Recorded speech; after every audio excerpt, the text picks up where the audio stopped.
কোনোভাবে কিছু করে যদি একটা মাহল তৈরি করা যায় এবং যদি সেটাকে নিয়ে যেভাবে ইস্যু তৈরি করার চেষ্টা করছে সেভাবে আমাদের কাছে খবর আছে কেস করে সেরকম একটা ষড়যন্ত্র করে একটা ইনসিডেন্ট ঘটিয়ে সেটা আমাদের দলের নেতাদের প্রতি দিয়ে তাদেরকে অ্যারেস্ট করিয়ে বা কোনো একটা সন্ত্রাস তৈরি করে সেটাকে ইলেকশনে ইস্যু করার চেষ্টা করছে না করবে।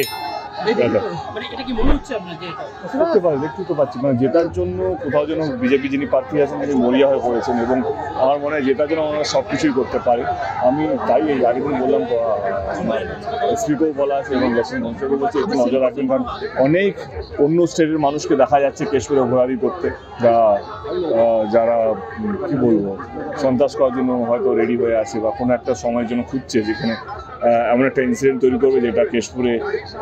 মাহলটাকে মানে যাতে নষ্ট করার জন্য আমার মনে হয় সব রকম সম্ভাবনা আছে। কেশপুরে যেইভাবে মানুষ